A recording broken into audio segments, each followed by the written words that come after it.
deixa mais próximo. Bom dia, meu nome é Mariane, ela é Alessandra. A gente está desenvolvendo um trabalho sobre a história das mulheres em Roraima. E para começar assim, agora a gente gostaria que a senhora dissesse seu nome completo, a data, o local de nascimento, o nome dos seus pais e o estado civil. Certo, meu nome é Graciete Sotomayor Ribeiro, nasci em Manaus, estado do Amazonas, em 5 de novembro de 69, né? Sou filha de Raimundo Ribeiro e Alice Sotomayor Ribeiro. Sou solteira, mãe do Miguel, que é uma referência, né? Porque depois que a gente é mãe dos filhos, a gente passa a ser também essa referência, mãe do Miguel. E qual a sua formação acadêmica, assim, a senhora estudou em qual instituição? Eu sempre estudei em escola pública, porque eu venho de uma família de 8 filhos, né? Sou a sétima, né? Então, por questão, meu pai era, vamos dizer, um gerente de uma fábrica de juta no Amazonas, então eu venho de uma família bem humilde, então sempre estudei em escola pública. Estudei em várias escolas e terminei, né, o primeiro grau na Escola Técnica Federal do Amazonas, né? Eu sou técnica em Química, né? Fiz vestibular para Direito na Faculdade Federal do Estado do Amazonas e me formei lá em 84. Aí de lá para cá, você já veio para cá, foi? Eu vim para cá em 95, trabalhar no Tribunal de Justiça. Meu concurso é de 96. Né? Eu acho assim, que é bem importante que o Estado de Roraima sempre fez o concurso da magistratura com inscrição em todo o Brasil. Né? O meu concurso foi feito pela Fundação Carlos Chagas e eu sou a terceira magistrada no Estado.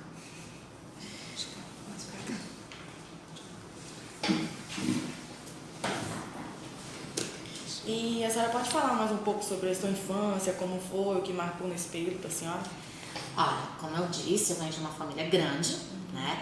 Eu fui criada na periferia do Educandos, que é um bairro de periferia do Amazonas, de Manaus. E assim, infância normal, de menina de rua, brincando e tudo mais. Uma coisa que meu pai sempre disse, que ele não poderia deixar, a maior herança que ele poderia me dar seria a questão dos meus estudos. E eu sempre busquei isso. Eu sempre achei que a forma de eu melhorar de vida, de ajudar a minha família também seria por estudo. E aí foi que eu parti para tentar fazer uma faculdade, prestar vestibular, fazer concursos e tudo mais, que a minha meta era essa. E como era a cidade onde a senhora viveu? Era muito perigosa, era boa? Assim, porque depende muito dessa questão da época, né? Na década de 80 e tudo mais, na questão da minha infância, são realidades sociais diferentes. Nós não tínhamos organizações criminosas, a criançada de periferia era aquela que vivia na rua, o sistema de educação era diferenciado. Eu lembro uma coisa que me marca muito, é que a gente brincava na rua e a mãe de qualquer um desse 6 horas, fulano, entra para tomar banho, vocês também que a mãe de vocês estão esperando. Então, a mãe de um mandava em todo mundo e era uma coisa natural, porque era aquela coisa de a tia, a mãe do fulano também podia dar ordem na gente e era normal pra gente, né? Essa questão da disciplina que se tinha, né? Então eu passei muito nessa infância, que é muito interessante porque é daí que você tira os valores pro resto da tua vida, né? De respeito, de disciplina, de valorização do ser humano, de respeito aos mais velhos. Então tudo isso eu adquiri na minha infância com a minha família e com os meus vizinhos também. Periferia interessante é isso, né? Porque eu vivia na periferia do Educandos e na nossa rua todo mundo tinha as portas abertas. Então a gente entrava, vizinha, minha mãe tá precisando disso, vizinha, a senhora tem isso, vizinha pode fazer. Então a gente viveu, na minha infância a gente viveu esse tipo de comunidade de periferia. Era praticamente uma família, né? Todo mundo junto. Todo mundo junto, todo mundo junto. E assim, sobre sua profissão, que percurso a senhora fez para chegar ao posto de juíza federal? Juíza estadual. Sou juíza estadual. O que acontece? Durante a faculdade, por uma questão de necessidade, precisava trabalhar. Comecei a trabalhar com o pai de um amigo meu, da escola técnica, que era advogado. Comecei a trabalhar como secretária. Então, durante toda a minha faculdade, eu trabalhava. E era muito interessante que nessa época eu já tinha mudado com a minha família, eu morava no Dom Pedro, a minha faculdade era no centro. Então eu saía de madrugada para pegar o primeiro ônibus, ia para a faculdade, fazia 2 matérias de manhã, de 7 às 8, não, só uma, de 7 às 8, 8 horas ia para o escritório, que ficava no centro, passava o dia todo, inclusive almoçava no centro, porque não tinha como ir e voltar, tinha que fazer um lanche, alguma coisa assim, 5 horas voltava para a faculdade, ficava até as 10 da noite. Aí uma amiga minha, porque a área da faculdade de Direito, que é a antiga Jaqueirão, em Manaus, era uma área na beira do rio, era uma área muito, vamos dizer, perigosa, né? E aí ela me deixava na Constantino Nery, que é uma rua bem movimentada, para eu pegar o ônibus para ir para minha casa. Eu já chegava em casa às 11, 10 horas da noite, e foi isso durante toda a minha faculdade. Uma das coisas que eu sempre pensei nisso, eu queria fazer um concurso. Inicialmente eu queria fazer um concurso para o Ministério Público, porque os meus melhores professores eram promotores de justiça. E isso é muito interessante, o quanto que a gente se espelha naquilo que a gente gosta. Então, como os meus melhores professores eram promotores, e meu sonho era fazer um concurso para o Ministério Público. Juntamente com uma amiga, a gente recebeu um convite de vir trabalhar aqui, com um desembargador que era do Amazonas também. A gente veio justamente porque, com trabalho fixo e tudo mais, a gente acabava tendo tempo para estudar para concurso. Então, minha visão sempre foi estudar para investir num concurso público. Houve esse concurso para a magistratura aqui, eu fiz, foi meu primeiro concurso, para tentar, para verificar como é que eu estava estudando, porque logo depois ia ter um concurso para o Ministério Público. Eu fui passando, né? Eu lembro muito que foi muito emocionante, que eram 14 vagas e na primeira etapa passaram-se só 18. Né? E aí você vai ver que vai funilando, tem prova oral, então são várias etapas do concurso. O concurso demora cerca de 4 ou 5 meses e você vai passando por cada etapa. Logo depois que eu assumi a magistratura, fui para o interior, fiquei 4 anos em São Luís da Anauá. E foi muito interessante, porque nesse período, São Luís, eu era responsável por 4 municípios, né? São Luís da Anauá, Baliza, Rorainópolis e Caroebe. Então você começa a ver uma visão diferente, e foi aí que realmente eu vi que eu tinha acertado na minha profissão. Porque uma coisa é você galgar isso, mas você não sabe como é que é na prática e como é que vai ser. Outra coisa é quando você está trabalhando mesmo e começa a verificar aquilo que o teu trabalho pode fazer de diferença naquela comunidade onde você está trabalhando, né? E no interior, você ser juiz do interior, que é uma clínica geral, é muito interessante, porque você cuida da infância, você cuida de guarda, de alimentos, você cuida dessa questão criminal. Eu lembro muito que no primeiro processo criminal que eu tive que condenar, que é uma pena muito alta, e eu disse, nossa, gente, mas é uma pena tão alta. Mas eu disse, não, a lei diz isso, eu tenho que ter o bom senso, e meu papel é esse, cumprir o que a lei determina, tentando aplicar a justiça. E aí, com isso, você vai começando a respirar e vai vendo que a profissão que eu escolhi era aquilo que realmente me faz feliz. Porque eu acho que a gente não tem que galgar um cargo apenas pelo status que ele tem. Mas você tem que também escolher uma profissão que te faça feliz. Isso vai te dar uma qualidade de vida e vai te fazer um ser humano muito melhor. E qual a sua visão sobre a participação das mulheres no Poder Judiciário? Como eu falei, eu fui a 3ª juíza, né? Eu sou do 2º concurso aqui no estado para a magistratura. No meu concurso eu fui a única mulher de 9, né, que passaram no concurso, eu fui a única mulher. E aí você verifica o quanto que vamos dizer, as dificuldades que a mulher tem para chegar em alguns cargos. No concurso anterior eram só 2 mulheres, no meu eu fui sozinha. Então a gente sente um pouquinho do peso. Mas por outro lado, a gente também verifica as diferenças que começam a surgir. Porque você começa a verificar que nas faculdades hoje as turmas são mais mulheres, você começa a ver, hoje nos últimos concursos a quantidade de mulheres já é muito maior. Então, a gente vê que, apesar de ainda terem poucas mulheres na profissão, nos últimos anos isso vem aumentando proporcionalmente. né? As mulheres estão fazendo mais faculdades e tudo mais. E isso, eu acho que tem um fato histórico que a gente tem que levar em consideração. Que durante muito tempo a mulher não era permitido o estudo, não era permitido. Eu lembro que a questão do Estatuto da Mulher Casada, que a mulher não podia fazer nada sem autorização do marido. A mulher só podia estudar durante muito tempo duas áreas, que era a questão para ser professora, magistério e enfermagem. A mulher não podia ser médica, porque eram profissões eminentemente masculinas. Né? Hoje as profissões masculinas é o quê? É pedreiro e tudo mais, e hoje já tem mulheres fazendo isso. Mas há um tempo atrás, né, não era permitido isso. Então as faculdades eram um ambiente para o homem, porque a mulher era feita para ser professora, para ser enfermeira e para ser do lar, né, para casar, dona de casa. E hoje isso foi mudando aos poucos, é uma mudança de cultura que infelizmente não chegou ao nível que a gente quer, mas eu acho que a gente já teve grandes vitórias. Então eu acho que o fato de os últimos concursos, a quantidade de mulheres ter praticamente dobrado, é um fator realmente favorável para nós e para a luta feminina. E a senhora tem uma carreira árdua no judiciário e ao mesmo tempo constituiu uma família, né?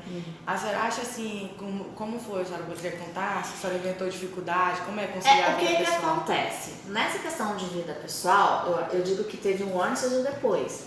Por quê? Quando você passa por um concurso disso, há um próprio afastamento dos homens. Por quê? Eu não quero ser o marido da juíza, eu não quero, vamos dizer, ela é uma pessoa pública e eu não sou. Então as dificuldades de relacionamento existem, né? Porque tem esse tipo de pensamento, não, mas ela é juíza, eu não posso nem chegar perto dela.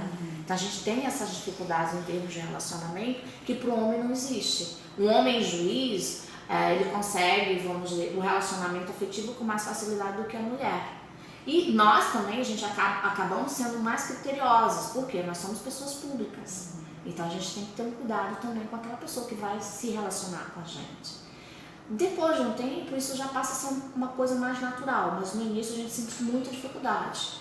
Por quê? Ao mesmo tempo, tem aquelas pessoas que não se aproximam de você por medo, porque você é uma pessoa pública e é uma autoridade.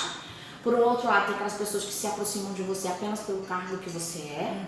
A gente tem que ter um cuidado muito de não perder a identidade. Eu acho isso que com a mulher isso é muito mais tranquilo, né? Porque a gente sabe separar aquela coisa que nesse momento eu sou uma autoridade, nisso aqui eu sou uma pessoa, uma cidadã comum como qualquer outra.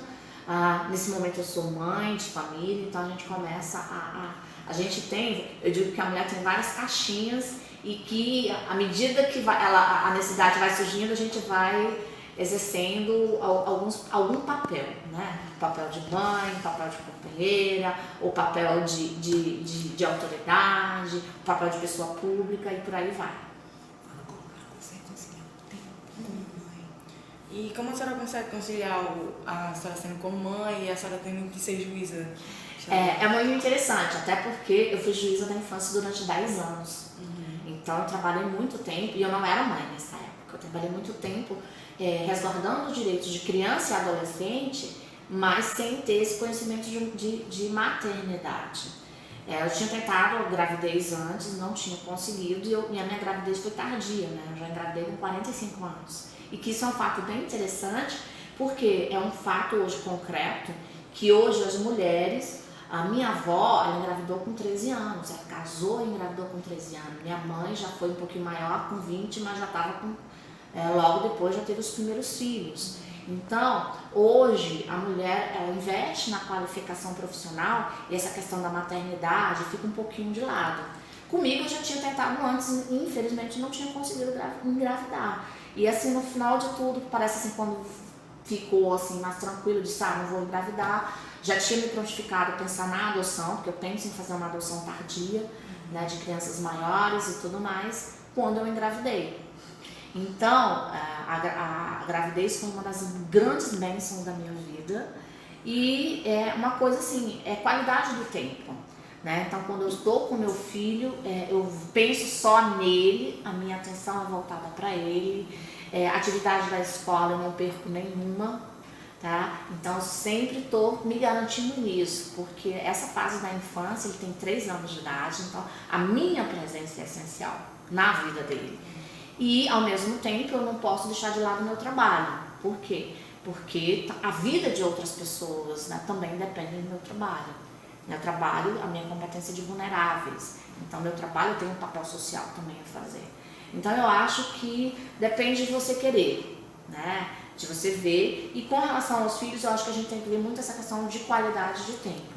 Então, não adianta eu estar com ele e estar prestando atenção em outras coisas. Então, quando eu estou com ele, eu efetivamente estou com ele. De brincar, de correr, de se esconder, de ter um tempo com ele e voltado para ele. Eu acho que isso que faz uma grande diferença. Como é atuar na área de crimes contra idosos vulneráveis?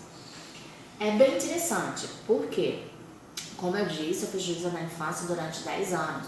Então, já trabalhava com criança e adolescente, vítimas também. E hoje eu já tinha também me especializado nessa questão de violência sexual contra criança e adolescente. Até por conta da necessidade que no Estado não tinham pessoas capacitadas para isso.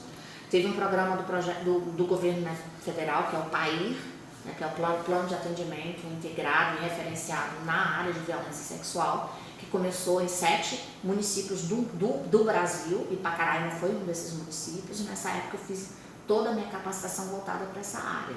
E hoje eu trabalho justamente com crianças e adolescentes vítimas de crimes sexuais, mulheres, os crimes sexuais todos são aqui, né? Essa questão da vulnerabilidade, os crimes do Estatuto da Criança e do Adolescente, corrupção de menores, pornografia infantil e o crime do idoso, do Estatuto do Idoso, tudo vem para mim.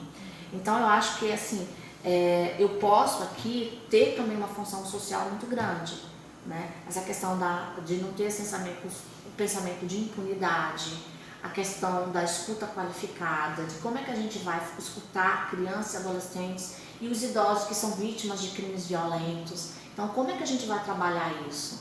Né? Então, assim, além de ser uma vara criminal, que a gente tem a questão da punição, mas eu acho que a gente tem que ter esse papel social também de prevenção e, acima de tudo, ir contra a impunidade, que isso é que faz uma grande diferença. E a senhora já atua em outras áreas diferentes? Já, como eu falei, eu fui juíza no interior clínica geral. É trabalhista, é previdenciário, é tudo que você possa pensar, a gente trabalha no interior. Né? Fui juíza de execução penal, que cuida dos reeducandos que já são condenados, que estão em cumprimento de pena. Por conta disso, por conta do meu trabalho, cheguei inclusive a ser ameaçada, né, disso. Tive que andar com escolta e tudo mais. Por quê? Porque em algum ponto do nosso trabalho a gente acaba afetando o interesse daqueles que não querem que você faça o trabalho da forma correta, né? Mas isso são os ônus do trabalho. Então a gente sabe que quando a gente entra na magistratura a gente tem muito bônus, mas a gente tem os ônus também. Então já trabalhei com isso, infelizmente, essa questão do crime organizado. E foi uma época difícil na minha vida, porque você deixa toda a tua liberdade do lado em prol da tua segurança, em prol da segurança da tua família, mas faz parte também. A senhora já sentiu ou foi discriminada em algum momento da sua vida por trajetória profissional, por ser mulher? Eu acho que assim foi uma questão de discriminação, porque eu acho que depende muito da forma que a gente se impõe, né? Eu, enquanto autoridade, desde a época do interior, eu sempre me impus muito. Né? Eu sou autoridade, eu tenho um papel a exercer e sempre busquei muito fazer o meu trabalho de uma forma que as pessoas, a comunidade de forma geral, pudessem ver aquilo que eu estou fazendo. Né? Não é a questão só da visibilidade, mas a diferença do teu trabalho, né? Fazer parte da sociedade que você vive. Né? Então eu sempre tentei me integrar muito. No interior eu ia às formaturas das escolas, fazer palestra nas escolas, porque isso faz um diferencial, porque tira aquela coisa, não, eu nunca vi um juiz na vida, né? Porque você passa a integrar a comunidade que você vive. E aí, assim, em termos de discriminação, não. Eu acho que a gente tem algumas dificuldades, que é natural, porque é mulher, não vai usar um short, né? Então, algumas coisas que que, vamos dizer, as regras sociais te impõem, né? Que, por exemplo, no município do interior, o juiz pode ir de bermuda fazer compra no supermercado. Já a mulher não vai poder usar um short, vai ter que usar um vestido, uma roupa diferenciada. Por quê? Porque, querendo que tá vendo? Tá com roupa assim e tudo mais, que chama mais atenção. E aí a gente tem que ter um bom senso também. Não deveria ser, mas isso ainda existe. E aí a gente tem que o quê? Romper barreiras, né? É um passo de cada vez. Porque o homem pode, mas a mulher, em determinadas situações, não pode, porque é mulher. Então eu não digo isso que seria uma discriminação. É uma questão ainda cultural que a gente tem que romper. E só vai romper a partir do momento que as pessoas nos veem como pessoas normais. E como a senhora vê a participação da mulher na sociedade brasileira atualmente? Eu acho que a gente tem crescido muito nisso, né? Eu acho que a gente tem que ter um diferencial daquela coisa toda eu sou feminista. Eu digo que eu sou feminina, né? Eu exerço um papel na sociedade que eu busquei, que eu galguei. E uma coisa que eu sempre digo, que eu mereço também, eu mereço estar na posição que eu estou, porque eu batalhei muito. E que essa batalha possa servir de exemplo para outras pessoas também, que nos veem dessa forma diferente. Então, hoje, a gente pode verificar de forma geral a mulher, né, em vários pontos, não só nessa questão pública, mas também na vida privada, em empresas privadas, como mulheres diretoras, né, como presidentes de grandes holdings. E isso a gente vê que é o quê? A mudança que houve, ainda não é numa grande quantidade, mas eu acho que isso tem muito a ver com aquela questão da cultura da mulher não poder estudar, da mulher só poder exercer determinadas profissões. Então a gente se atrasou um pouquinho, a gente está correndo atrás do prejuízo. Mas hoje já foi feita pesquisa que nas universidades a grande maioria hoje é mulher, né?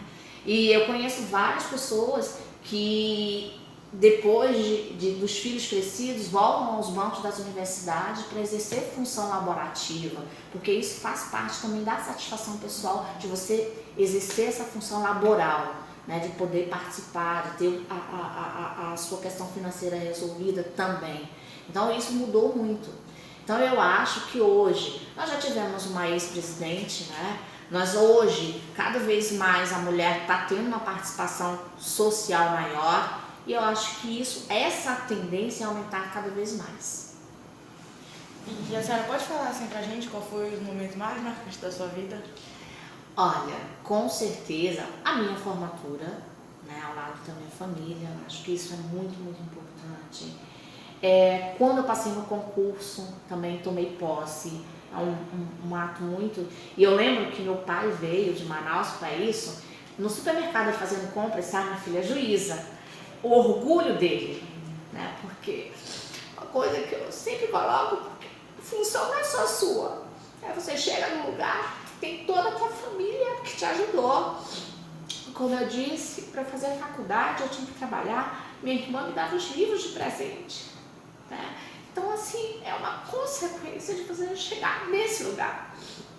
Meu filho, né? A minha bênção maior, que chegou com saúde, e no momento da minha vida que eu ainda estava com escolta e tudo mais, então ele chegou naquele momento que veio coroar tudo aquilo que eu precisava, né? A minha maternidade e tudo mais. E é muito interessante porque aquilo que eu sempre trabalhei em prol dos filhos dos outros, e hoje eu estou também trabalhando em prol do meu filho. Então hoje, quando eu penso numa educação de qualidade, numa saúde de qualidade, eu não penso mais só para os outros, eu penso também porque eu quero isso para o meu filho. Então isso faz um grande diferencial. E uma outra coisa que mudou muito com a maternidade, que eu choro muito mais fácil. Que antes eu não era chorona, tá? De deixar bem claro e tudo mais. E eu tenho fama como magistrada, ser uma magistrada bem rígida, mas por quê? Como eu disse, eu fui juíza da infância durante 10 anos, então eu trabalhava com adolescente. E uma coisa que eu sei muito, que essa coisa de dizer que não gosta de disciplina e tudo mais, não existe isso. Você tem que ter um papel fundamental nisso. Então essa coisa de exercer essa autoridade com o adolescente é muito interessante. Eles te respeitam também, né? Eu não estou aqui para ser um igual, eu estou aqui para fazer a diferença. Meu papel é esse.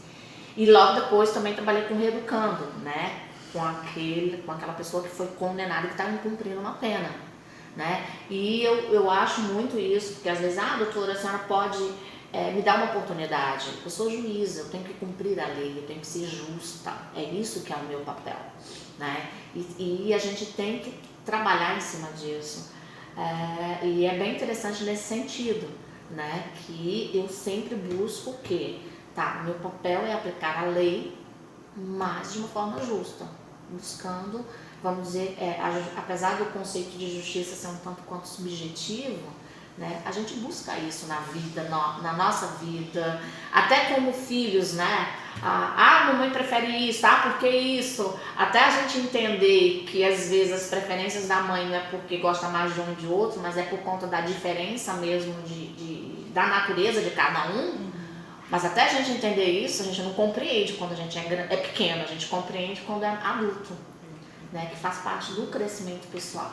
Então são várias situações e tudo. Mas eu acho assim, que grande parte da minha vida, eu acho que essa questão da participação das pessoas, porque a gente não vive isoladamente. Então eu tive a ajuda da minha família de sangue, e eu digo que eu tenho minha família também, que são os meus amigos, porque minha família toda mora em outro estado, e aqui eu tenho a minha família de Roraima, que é a minha comadre, que é a madrinha do meu filho, o meu compadre. Então a amizade que a gente vai conquistando é que vai também te permitindo que você vai galgando cada vez mais os degraus da vida social.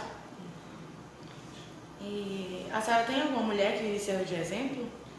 Tem várias, tá? Primeiro minha mãe, né? Porque minha mãe, apesar dela não ter muitos estudos, mas era daquela que quando meus irmãos saíam e chegavam de madrugada, ela levantava: você quer um lanche, você quer isso? Mas não era pra nada, era pra ver o estado que a gente chegava, era pra também não deixar ligar o gás à noite, aquela coisa toda. Então esses cuidados que ela teve, e de ter criado 8 filhos com,